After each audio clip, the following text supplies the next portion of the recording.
Olá, eu sou Cíntia Marchiori do Espaço Cognita e eu quero contar para vocês hoje um pouquinho sobre uma experiência que eu tive essa semana. Eu atendo uma criança de 12 anos que frequenta o 8º ano de uma escola particular aqui em Campinas e ele tem um diagnóstico de déficit de atenção e hiperatividade, do subtipo desatento. Ele é uma criança muito boazinha, não tem problemas de comportamento na escola, mas a sua desatenção tem causado alguns problemas escolares, né, de rendimento escolar. E eu escrevi um relatório a pedido da escola que me pediu orientação de como a escola poderia ajudar essa criança em sala de aula. E as dicas que eu dei para essa escola, na verdade, são boas para qualquer tipo de criança, que tem algum tipo de distúrbio ou não. E eu vou falar para vocês um pouquinho do que eu falei para eles lá, tá certo? Bom, a gente tem hoje uma grande evolução dos conhecimentos advindos da neurociência. Hoje a gente compreende um pouquinho melhor sobre o funcionamento do nosso cérebro, apesar da gente ainda estar longe de compreender o funcionamento do cérebro em sua totalidade.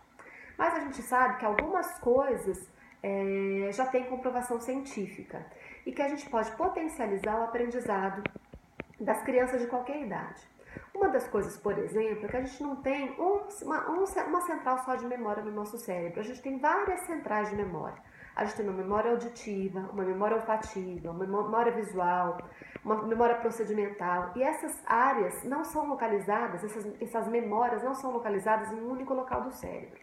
Então, para a criança desatenta, para a criança que tem déficit de atenção, ou para potencializar mesmo a memória de qualquer criança, a gente tem que usar todo o nosso cérebro e todo esse espaço de memória para que ela tenha um melhor desempenho, uma melhor memorização mesmo desses conteúdos todos que ela entra em contato no dia a dia.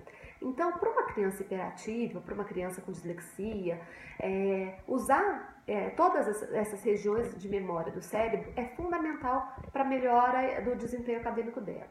Então, como é que isso pode ser feito no dia a dia? Qual é a orientação que eu dou? A criança vai chegar em casa depois da aula que ela ouviu na escola, com as anotações que ela fez, com a apostila que ela fez, e ela vai reler todo aquele conteúdo. Depois de reler, ela vai pegar o gravador, que pode ser do celular, hoje a gente tem essa ferramenta muito à mão, e vai gravar o que ela entendeu daquele conteúdo. Depois ela vai ouvir o que ela gravou, relendo aquele conteúdo, para ver se ficou direitinho, se ela errou em alguma coisa do que ela disse, se tem algum conteúdo, algum conceito que ela passou errado, e se for o caso, vai regravar quantas vezes for necessário, até aquele conteúdo auditivamente está ok.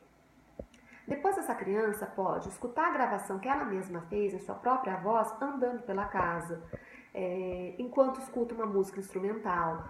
E tudo isso vai ativar outras centrais de memória. Aquele conteúdo vai passar a ser ligado com outras centrais de memória. Então, assim, ouvir enquanto lê a apostila, ouvir enquanto anda, ouvir enquanto escuta uma música, não pode ser música de letra, tem que ser música instrumental. Tudo isso ajuda aquela memorização daquele conteúdo. Outra dica agora para os professores em sala de aula.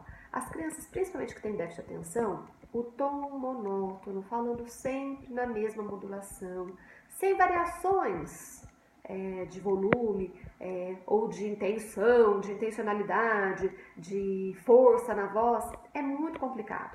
Então, todos os professores têm que fazer essa modulação da voz. Ora falar mais alto, ora falar bem baixinho, fazendo com que o foco da atenção da criança tenha que ser regulado. Né? E fazer isso andando pela sala, de modo que a criança tenha que procurar de onde vem aquela voz, isso também utiliza outras áreas do nosso cérebro. Então o professor deve, à medida do possível, falar utilizando vários sons de voz, caminhar pela sala, não dar aula sempre no mesmo lugar, no canto da lousa ou no meio da lousa, porque isso vai estimular aquela criança a modular a sua atenção. Essa variação de frequência da voz, mais alto, mais grave, né? Vai ajudar a criança a prestar mais atenção. E isso é benéfico para todas as crianças, não só para a criança com TDAH. Outra dica para os professores é escrever palavras-chave, né? Vários professores, né, fazem isso, escrevem na lousa as palavras fundamentais, né, os conceitos fundamentais. Eles precisam fazer isso de forma bem colorida, né, usando várias canetas ou vários giz de lousa, né, para que a criança tenha uma referência de cor também, uma memória visual ativada nesses conceitos fundamentais. Isso é muito importante também.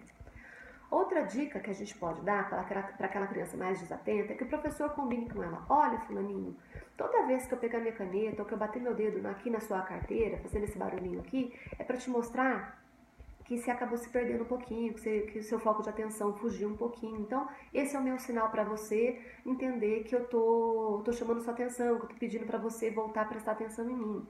Né? Isso tem que ser um sinal combinado com a criança longe da classe. A classe inteira não precisa saber que aquela criança está desatenta naquele momento que o professor está ajudando. Né? Tem que ser um sinal, um combinado de parceria mesmo entre o professor e o aluno. E pode ser qualquer sinal. Né? O professor pode dar uma palma, ou pode dar uma engasgada, né? Tem que ser um sinal que aquela criança entenda que aquilo foi para ele. Para algumas crianças hiperativas, eu cheguei a usar um cartão de 2 cores, um vermelho e um azul, como esses que a gente usa em churrascaria, pode servir, não pode servir. Né? Para algumas crianças eu elaboro esses cartões e deixo em cima da mesa. E quando a criança começa a falar demais, eu vou lá e viro esse cartão para o lado vermelho, para cima. E ela sabe, opa, tá na hora de eu parar de falar, o que eu tô falando não tem a ver com o assunto da aula que o professor tá dando, não tá legal, né? E depois a própria criança, a hora que consegue se controlar, ela põe no verde e aí para eu sinalizar numa próxima vez que isso acontecer. Então esse cartão é um sinal visual que é bem legal para as crianças que são mais hiperativas, mais impulsivas, é bem legal. Bom, de qualquer forma, essas dicas todas que eu dei são importantes para todas as crianças, não só para aquelas que têm déficit de atenção, têm dislexia, têm disgrafia ou qualquer outro transtorno, né? São dicas que vão auxiliar o bom funcionamento do cérebro de todas as crianças e todos os adolescentes. A gente pode usar essas dicas com crianças pequenas ou com crianças grandes, né? Até nós adultos ficamos muito chateados quando a gente conversa com alguém que usa sempre um tom de voz. A gente acaba perdendo foco, perdendo atenção, ficando desinteressado. Né? Isso para a criança funciona da mesma forma. E para a criança que tem déficit de atenção é pior ainda. Então são algumas dicas simples, coisas que são fáceis dos professores se habituarem e colocarem na sua prática do dia a dia e que vão realmente favorecer não só a criança que tem algum distúrbio, como toda a sala. Bom, muito obrigada pela atenção. Qualquer dia desses eu volto aqui com mais dicas para vocês. Obrigada!